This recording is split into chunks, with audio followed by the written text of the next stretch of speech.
thrilled. Martin, it's good to see you again. Julie, welcome. We're so thrilled that each of you have made it here today to really dig in and take a look at precisely how we go about building 5 building blocks to improve your hybrid work culture. 5 building blocks to improve your hybrid work culture. And we're going to be digging into all things work culture today. Again, I am really excited you're here. If you're just joining us, tell me in the chat where you're joining us from. Tell us where you're joining us from. I couldn't be more thrilled that all of you are here and you've made the effort to be here today during a busy day, I'm sure, with lots going on in your workplace. And the fact that you're here today shows me something about you and the culture in your organization and how much you care about it. You care about it. Now, I know this isn't your first Zoom or your first webinar through the pandemic, but I do know that you are like me. You have lots of opportunity over the next hour to get distracted. So I thought what I would do today is start with a little bit of a story just to put this in perspective. So I live in Charlotte, North Carolina. I'll put this full screen. And we had this wonderful fall evening. And so I did what any great dad or husband would do. I got that fire pit out. I got the golf net out. And we were just going to have this really big fall evening in Charlotte, North Carolina. It was just magnificent. 55 degrees, 60 degrees Fahrenheit. I don't know what the conversion to Celsius would be, but I even got my favorite bourbon drink out. I put some ribs on the grill. I had broccoli on the grill, and we just had this wonderful fall evening at the Eades household.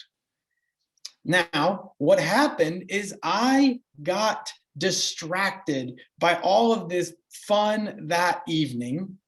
And when I woke up in the morning, I woke up to an enormous hole in my deck. You can see my little daughter, Lucy, there, my 7-year-old, couldn't believe what Dad did. He burned a hole in the deck. Now, why do I share this story with you today? Because we all are susceptible to burning a hole in our deck when we get distracted. And I know your phone isn't going away. I know the emails aren't going to stop because you're on a webinar. I know the workplace isn't going to stop because you're on a webinar. But you get to make a choice right now. You've already shown up to be here today. Now the question is, are you going to allow yourself to get distracted over the next hour, or are you going to remain really focused?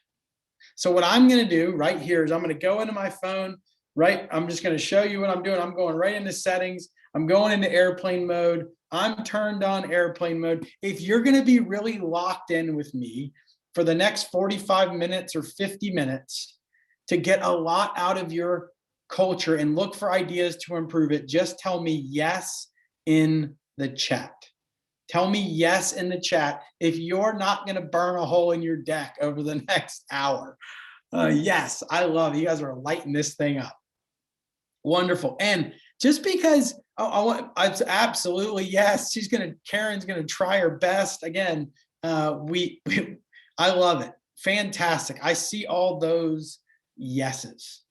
Now, if you hang around to the end, we have some incredible opportunities at the end, both for 2 reasons. One is we're going to do a giveaway for those that are most active in the chat today.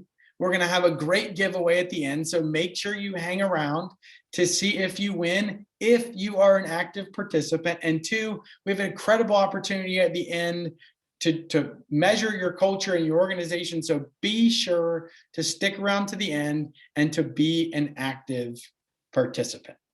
All right, housekeeping items out of the way. Now, just for if any of you are not familiar with me, this is just a quick background at the highest level about me. I wrote a book called Building the Best, a leadership book, the host of a podcast called Follow My Lead, and I publish a weekly leadership newsletter on LinkedIn with over 220,000 subscribers. Now, I share this with you not to impress you, but to impress upon you how much I care about leadership and culture. I mean, I've dedicated my professional journey to it, and I can't wait to share some of these ideas with you. And I specifically chose to partner with Peoplebox for one big reason. I've had the opportunity to teach leaders for many, many years now, a decade or more. And at the end of those leadership workshops and sessions, as good as they were, they went back to their workplaces or their computers or their virtual workspaces, and they didn't have the tools to help them lead more effectively. And I wanted leaders to have that. So that is precisely where Peoplebox comes into play. And that's exactly what we do. We exist to help leaders build engaged and high-performing teams. And we do that through a various number of ways. And again, as we go through the session, this will be about value to you, but I just wanted to give a little background about myself and Peoplebox and how much we care about leadership and culture in an organization. All right, I'm going to give you guys an opportunity right out of the gate to participate, to show me who's going to win this incredible book. So here's the first poll of the day. What percentage of employees prefer remote/hybrid work? What percentage of employees prefer remote/hybrid work? Oh, I'm seeing these votes come in here. Excellent. Got a couple, 10 more seconds. I like this, the chat here. Some people are putting it right in there. Okay, I'm gonna wrap this thing up. All right, and I'm gonna share the results. Okay, 54% of you think that 61 to 80% of employees prefer remote work, 23%, 41 to 60, 4%, 21 to 40, and 19%, 81 to 100. Now, the actual answer here is 87% of employees prefer remote or hybrid work. 87% of employees prefer remote or hybrid work. And what this tells us is that hybrid work or remote work isn't just what's happening today. It is the future of work. Hybrid work isn't just what's happening today. It literally is the future of work. 87% of employees prefer either remote or hybrid work over the alternative. It's not just today, it is the future of work. And I like to think of it a little bit like this. Maybe this is just me, but it's a little bit like just to give you an example of this, I want to take you back to your first serious significant other relationship. This is my now wife, Amy, and this was actually the first night that we met. Of all the people in the world that got a picture of their future spouse on the first night, that was us. And it was fresh, and it was new, and it was fantastic.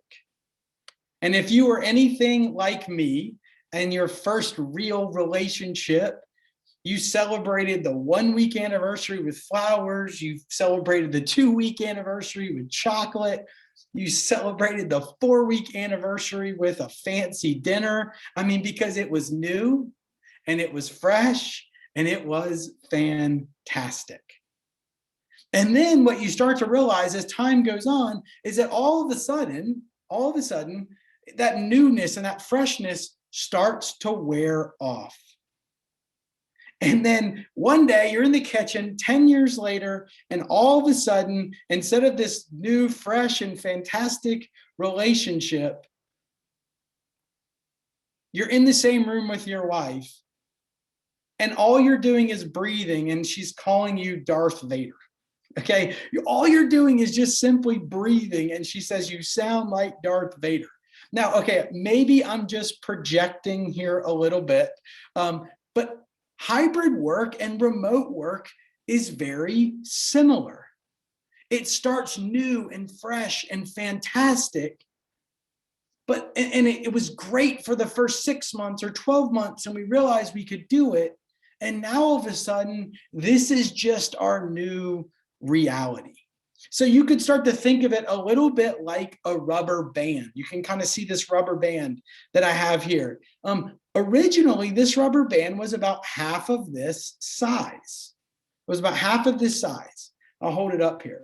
And as I stretch it wider and wider, I stretch it wide, it breaks and or it goes, this is the new original shape. It never really goes back to the way that it was. So hybrid work is a lot the same way. It all of a sudden, this is just our new way of working. This is the future. This is the new size of this rubber band after it's been stretched. This is our new way of work. So what do we do about the most important thing in the workplace? And that is culture. What do we do about this in this new work environment, the future of work, in having a culture that thrives? Now, when I say this word culture, what comes to mind for you? I mean, we've all heard, tell me in the chat, when you see this word culture, what it means to you. Because we've all heard the quote, culture eats strategy for breakfast. And whether you agree with that or you don't agree with that, how do you think about culture in your organization? Martin says beliefs. Maria says shared values. Culture is everything. Employee experience, core values, I'm loving it. Bringing together shared values, staying connected. Danny Walters, core values. Okay, values and beliefs. I'm starting to love this. I'm going to share a definition with you today that I hope that you'll write down. And it comes from a definition from the book, Building the Best. And here is this definition for you. Culture is the shared values and beliefs that guide thinking and behavior. If you're with me on that, say yes in the chat. Culture is the shared values and beliefs that guide thinking and behavior. And we're going to dig into some of these terms and what they mean and how you can improve upon them in a little bit. But just to get a common definition, you have a lot of employees all over the world, different countries, maybe they're in different locations, and our culture is the values that we share or the beliefs that we share that guide each of our thinking and behavior.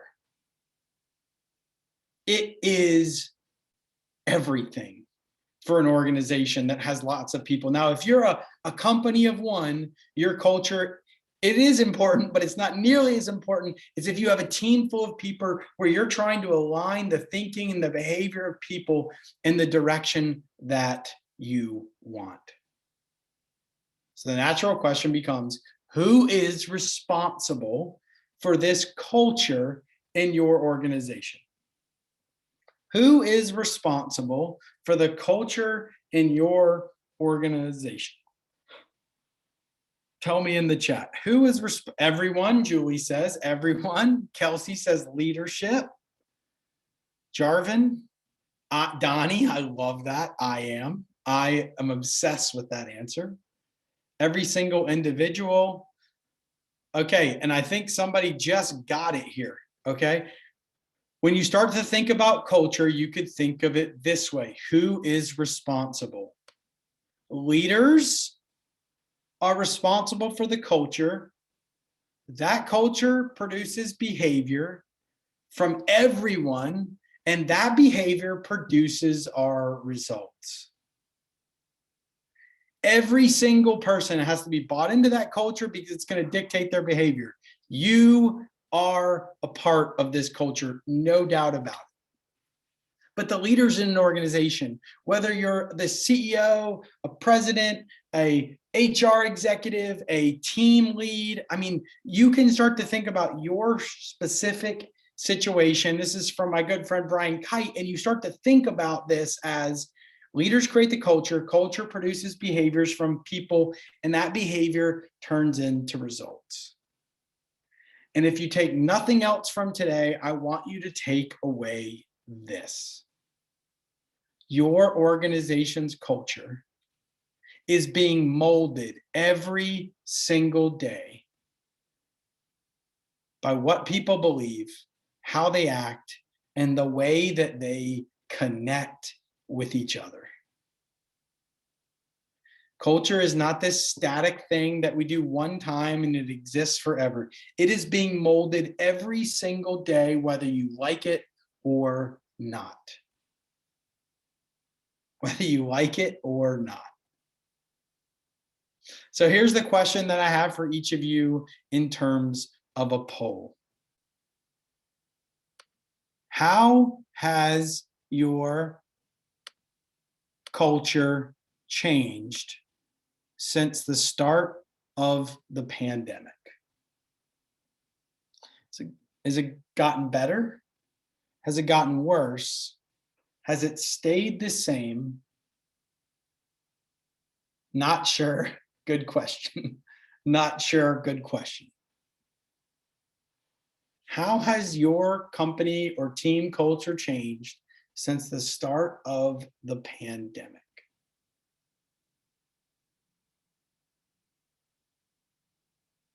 Wow. It's pretty amazing. 10 more seconds. Unbelievable. 70% of you have voted. Let's go a couple more. Okay. This is very interesting. 22% of you, your culture has changed, has gotten better since the start of the pandemic. 30% of you, the largest percentage, the culture has gotten worse since the beginning of the pandemic. 19% of you, the culture stayed the same. And 29% says not sure, good question. So over 59% of you say that it's either gotten worse or you're not sure. It's gotten worse or you're not sure. Now, anytime you start to think about your company culture, what we've uncovered in our work over the last 10 plus years and working with organizations and running engagement surveys is that there's 5 levels of a company or a team culture. And what I'm going to show you is research or statistics from before the pandemic about where some of these organizations were that we've studied. So what you can see here, we're going to go through each one of these, so don't panic. But what you're going to see here, there are 5 levels of company culture. There's toxic, it's deficient, common, advanced, and elite. And I'm going to go through each one of these. So what we found is that 12% of an organization's culture is toxic. 50% is somewhere between deficient and common. 23% is somewhere between common and advanced.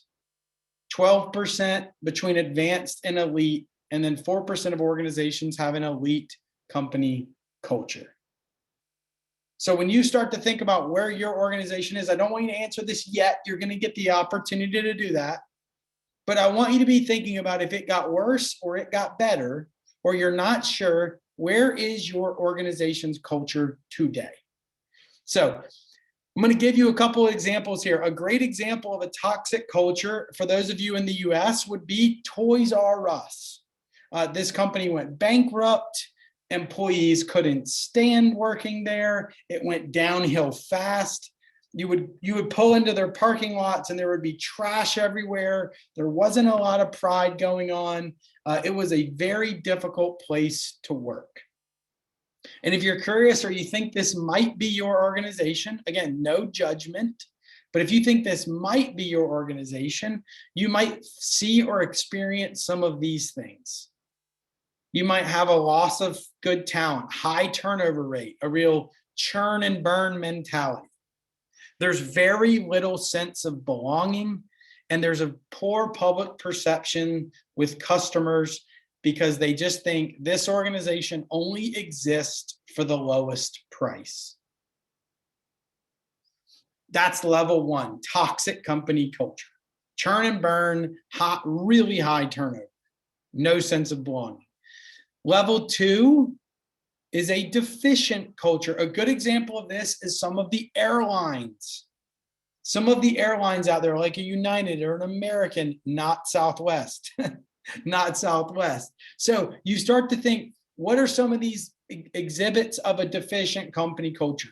Medium to high voluntary turnover in key positions, little to no development opportunities for people, not providing a lot of tools to help them go do their job the best they can.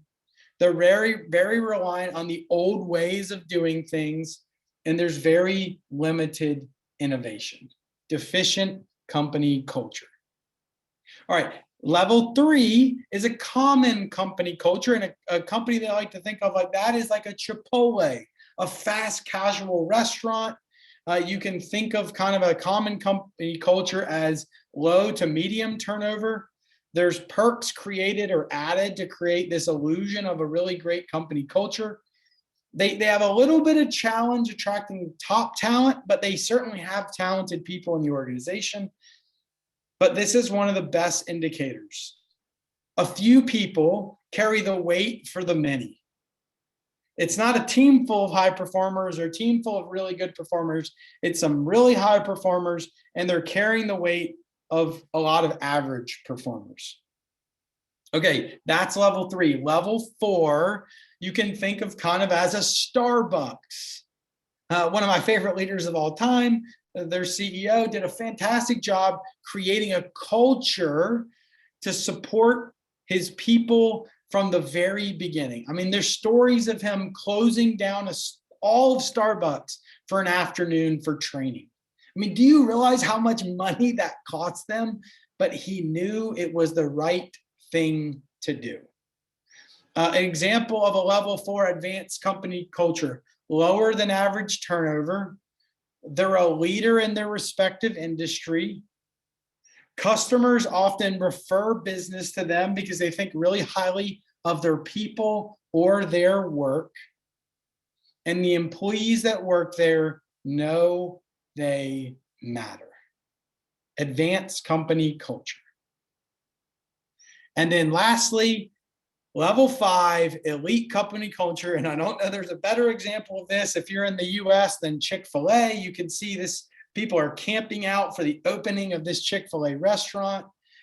There's lots of other great examples of this that you might think of, like Southwest Airlines and other organizations like it. But if you have an elite company culture, you can think of it like this. Employees live the culture. It's a very connected work environment. Employees not only see themselves currently working together, but they see themselves working together in the future. Other companies actually look to mimic or copy their culture because it's so good. And the executive leadership team really owns and monitors the culture on an ongoing basis. Now, I know I gave you 5 examples of kind of B2C in-person organizations, and this is a hybrid work webinar, and I understand that, but I do that because most of us can understand these brands at some level and or have experienced them. So the last poll question of the day is this: what level culture is your organization? What level culture is your organization? And if you think you're kind of between 2 or 3, you can put in there the one that you think it's below, and we'll understand what that means. What level culture is your organization? Wow, up to 60% of you already.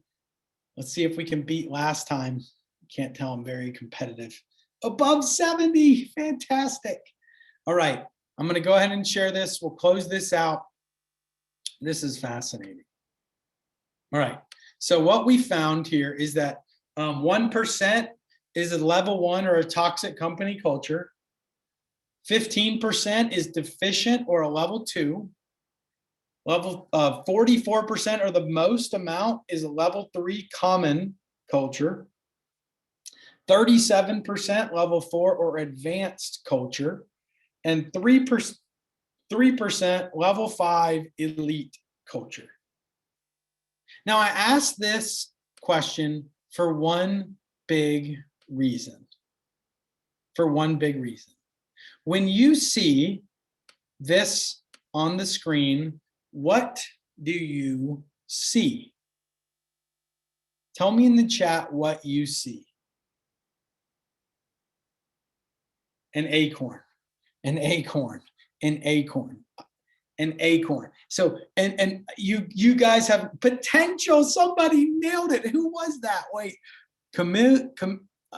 let's see. This is unbelievable. Who said that first? Vlado, excellent stuff. Camellia, yes, it is an acorn. It absolutely is an acorn. But what you could see could be a forest. It is the potential of what's in that acorn. So if all we do is look at where our organization's culture is today, we're gonna miss the point. Don't settle for where you are today. Think about its potential in the future. What it could become with the right kind of leadership and the tools and the ideas to help it become the very best version of itself. Don't settle for where you are today. Now, if you're in a level 2, you think today, the likelihood that you get to a level 5 in a short amount of time is not high.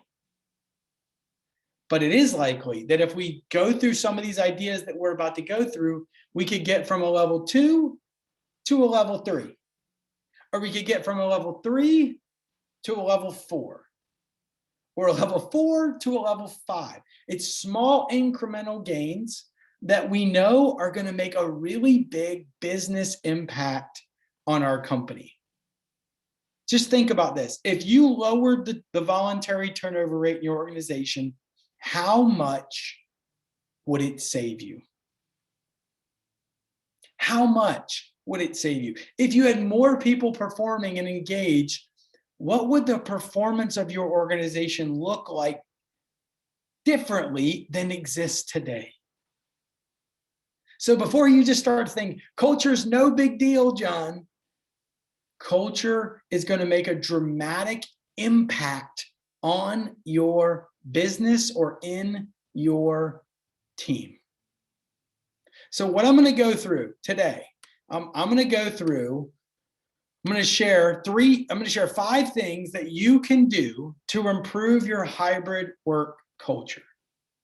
And whether you're the CEO or you're an HR leader or you're anywhere in between those 2 things, I promise there are ideas in here today that you can adopt to improve your work culture. I promise. Okay, so if you have somewhere to take notes, I want you to get ready to rock and roll with me. If you're still with me, 30 minutes in, and you're excited about these last 30 minutes that we have together, tell me yes in the chat. If you want these ideas, tell me yes in the chat. Let's go. I like this group. Unbelievable today. Lisa, wonderful. Yes. Okay, here we go. And before I share these, I will say that there's a good chance if you're here today, there might be some things in each of these 5 building blocks that you're doing well. And I love that. As one of my mentors, Pat Lencioni, told me, he said, John, people need to be reminded more than they need to be taught. So use this as a reminder or maybe a refresher to show that you're on the right track if you see yourself or your company adopting some of these things, some of these building blocks. And if there's some gaps here, let's look for some opportunities for how we might adopt them. Okay, number one, I'm going to go back full screen here. Number one is measure more often. Measure more often. Now, most companies with 1,000+ employees run an employee engagement survey or an NPS survey every single year, sometimes twice a year. And they get the results back, and everybody's all excited about getting it back. And then we do very little with the insight. I mean, it's a really nice exercise. But as I have previously mentioned, culture changes and shifts like never before in this pandemic. And if it's taught us anything at all, is that our culture is changing. And so many of you have said our culture is either not sure or it's gotten worse. Which means if you aren't measuring at all or only once or twice a year, you don't know the truth. Let's just take my eating habits through the pandemic as an example. I didn't know the kind of habits and the behaviors that I had going on, and I didn't realize that your boy John had put on a few pounds. I mean, I had mirrors in my house, but I didn't realize what had kind of happened. And it wasn't until I got on a scale and I looked down that I saw the truth. And I saw the truth in a big way. So if you're taking notes today, what I want you to do is I want you to write this down, what I'm about to tell you. Measuring more often provides the truth. And the truth needs no crutches. Measuring more often provides the truth, and the truth needs no crutches. What this means is that if we're only measuring our engagement or our NPS score once or twice a year, we really don't know the truth. And by measuring more often and getting a regular pulse and rhythm on how our people are feeling, how they're doing, what their mental health looks like, how they're enjoying this work-life balance, this hybrid work balance. Now we start to really understand the truth, so then we can do something about it. One of my favorite examples of this is the Seattle Seahawks. For those of you in the US or in the States, they are a professional football team that's based in Seattle, Washington. And they play games on Sunday. And then every Monday, they have a session where all the players come in, and it's called Tell the Truth Monday. Tell the Truth Monday. And the reason why this exists is for when they look at that game film and when they look at what the current relationships are like in that building, this is their opportunity to get the truth on the table.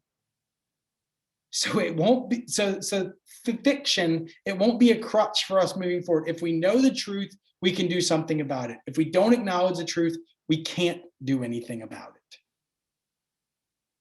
So what we have to do is measure more often.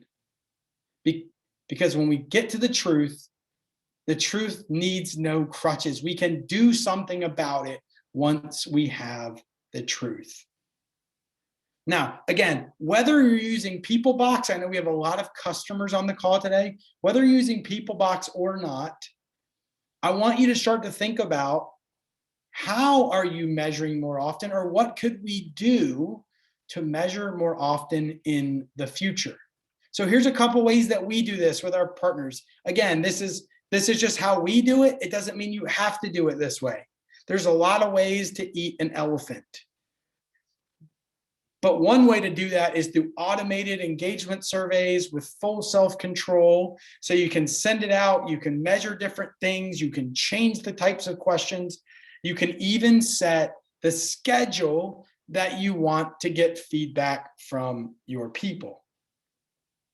So just measuring more often on an ongoing basis is one thing. The second thing you get to do is you get to get these powerful insights to make culture decisions. I mean, it's amazing to get prompted about how's a manager doing? How are you feeling? Just 1 or 2 or 3 questions on an ongoing basis to get a pulse of the organization and how people are doing. This allows the truth to be on the table more, and it not to be a crutch for our organization, to just pretend like everything's okay when it's not.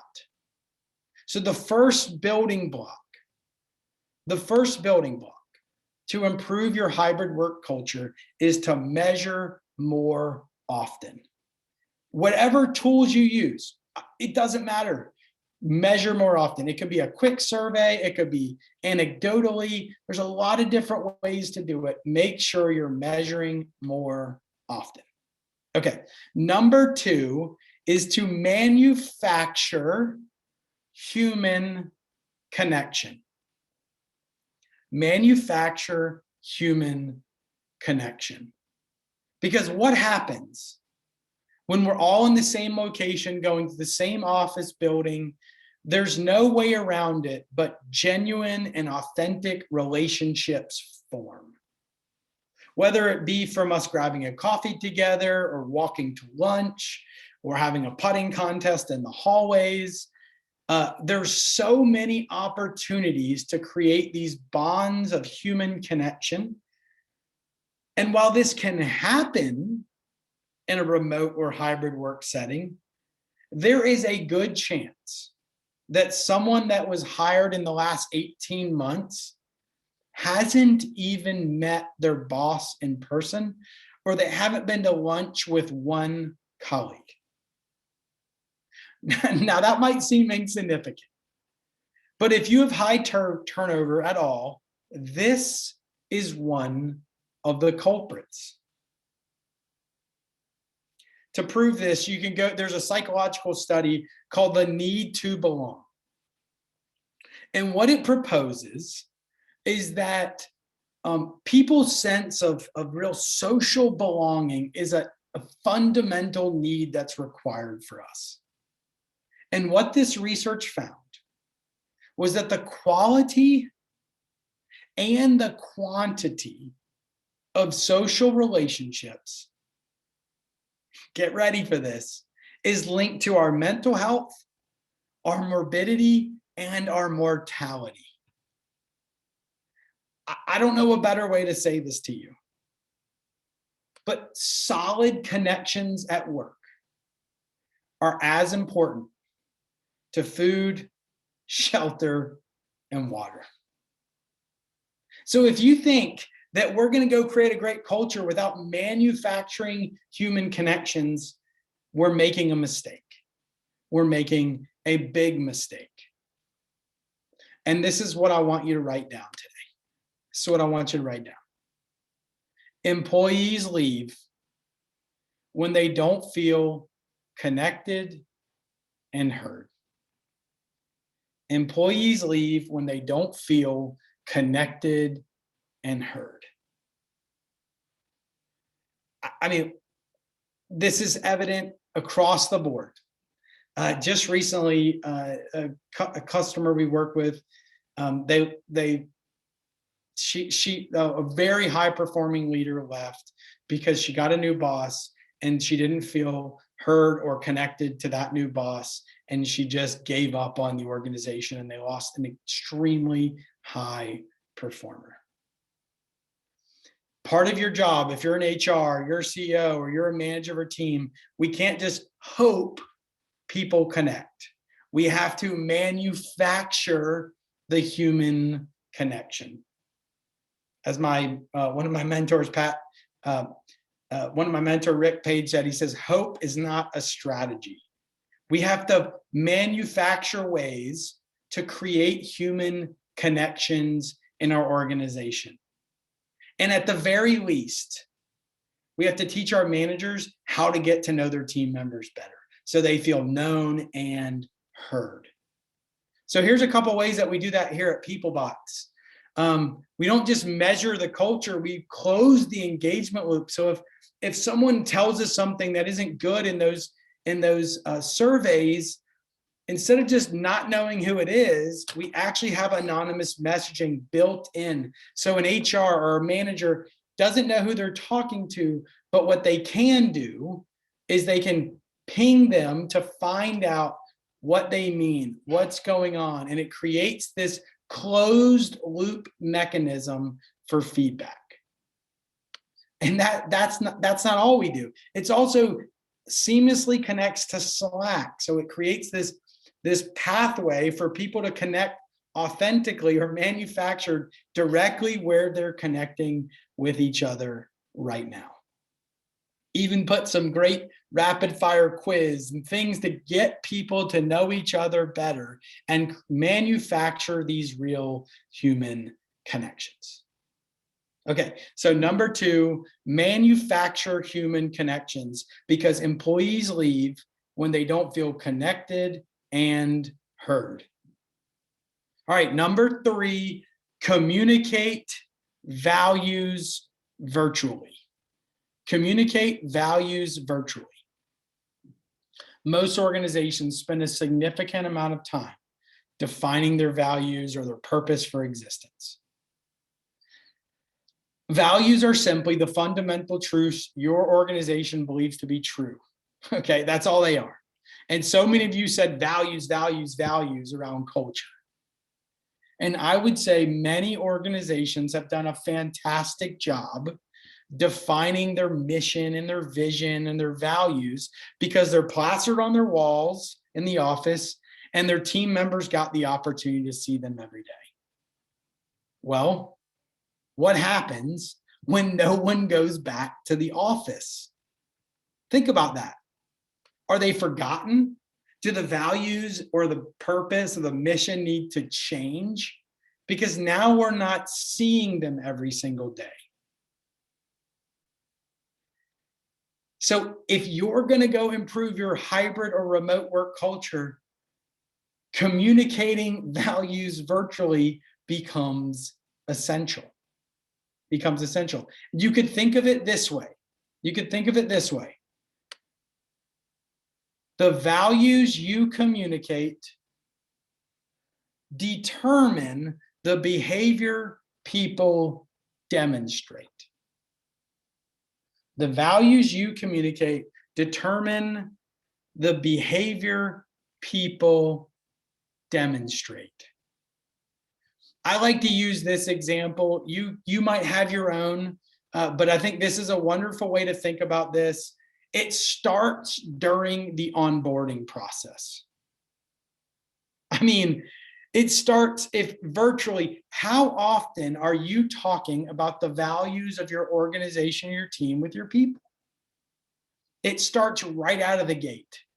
This is an example of one of our clients, and there's 6 core values: to do what is right always.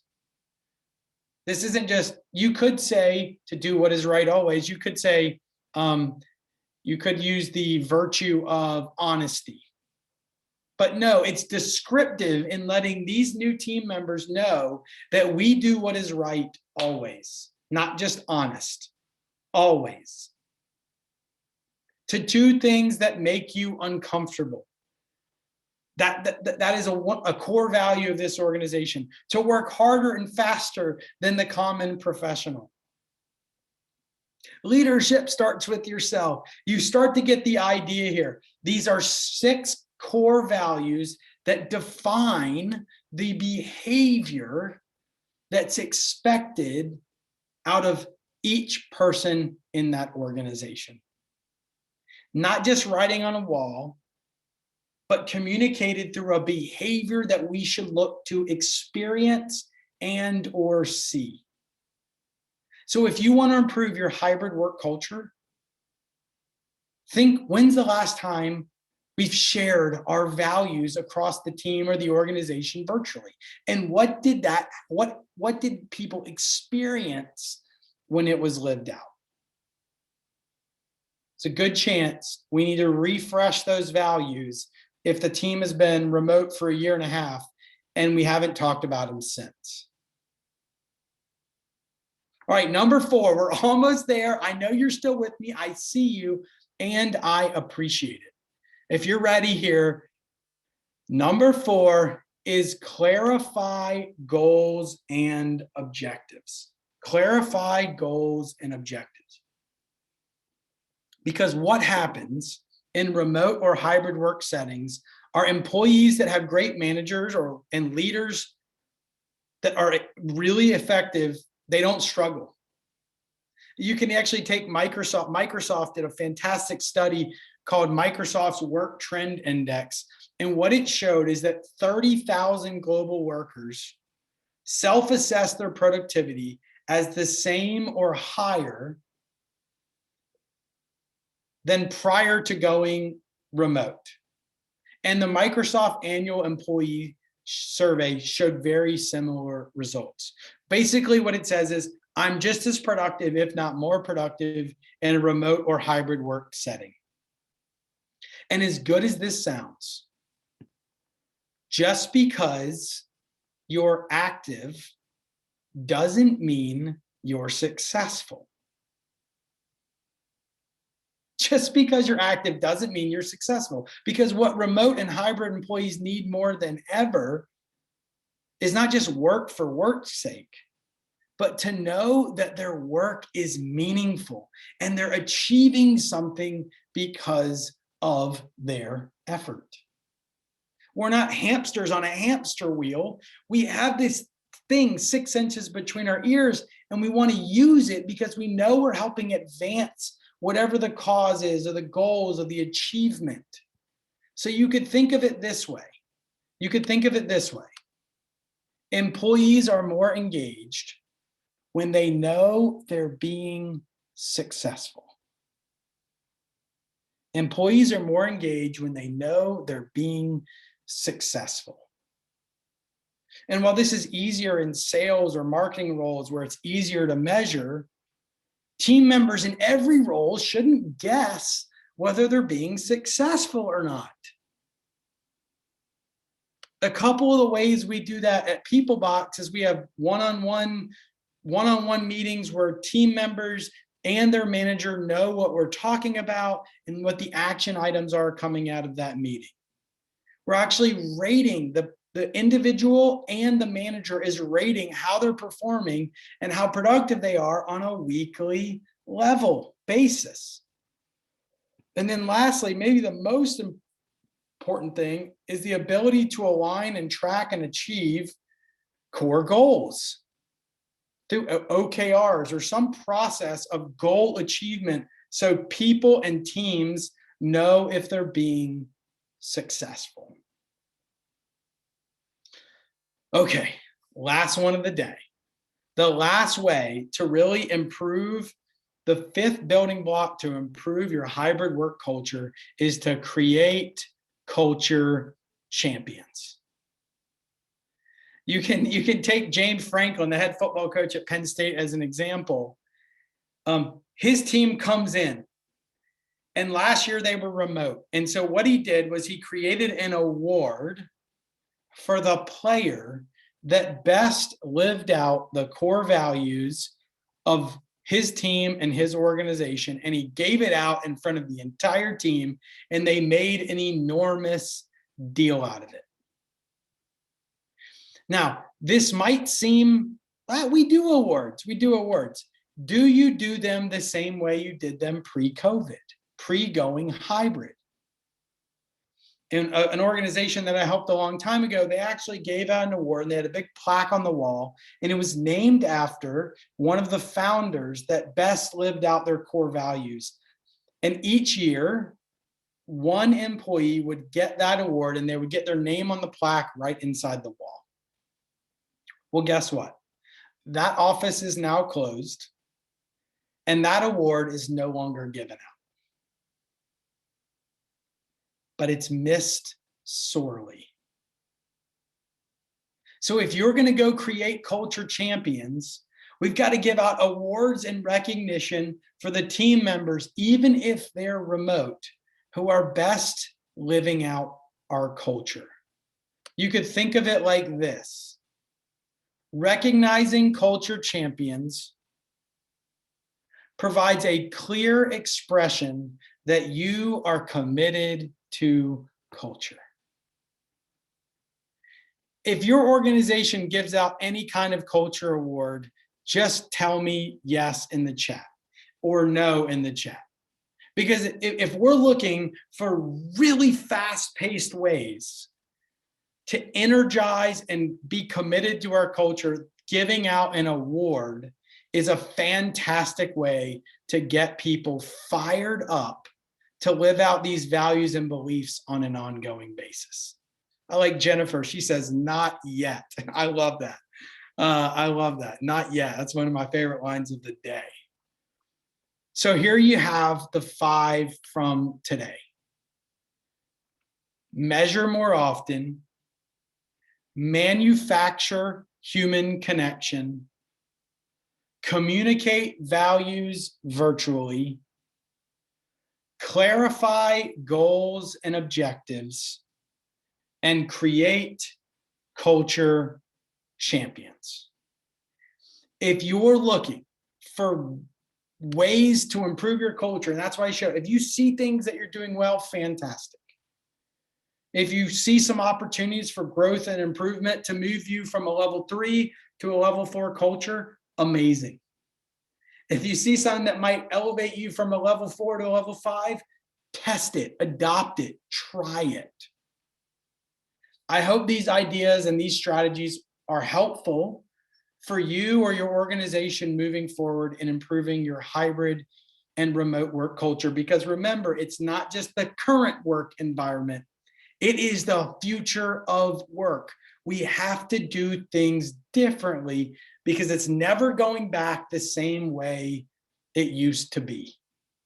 We might go back to the office 5 days a week, but people aren't going to lose that freedom that they experience in remote and hybrid work. Because remember, 87% of people prefer it. I cannot thank you enough for the dedication, the time, and the commitment that you made to be here today. Like I told you at the very beginning, we were going to have some fantastic opportunities at the end for those that stayed, and I'm a man of my word.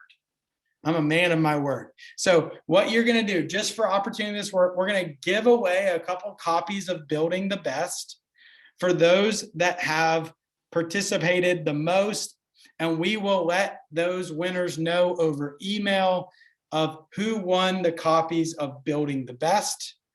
And we will be sure to do that. My colleague Manoj has been following along, and we will select some winners from this. We will let you know over email. So kudos to you guys. Really great stuff. And number 2, you can, in the chat, there's a link that my colleague Manoj is going to put in. If you want to run a free culture survey in your organization, no questions asked, 14 days. If you want to know how your people are doing, you can use this link, sign up, and we'll allow you to use Peoplebox at no cost for 14 days just to find out the pulse of the people on your team or in your organization, and it will help you dramatically. I hope that you'll take advantage of this incredible opportunity because I had to go to bat for it. Okay. So make sure you take this opportunity. If you haven't measured lately or you want to measure more often, go to that survey, go to that link, sign up. We'll be in touch with how to get it set up, and you can be off and running in just a few days to make sure. You're more than welcome. Thank you so much for being here, and best of luck in the future. I hope you'll take advantage of the free survey, or go to peoplebox.com to try out the tool today. You're very welcome, Kim. Bree, you're welcome.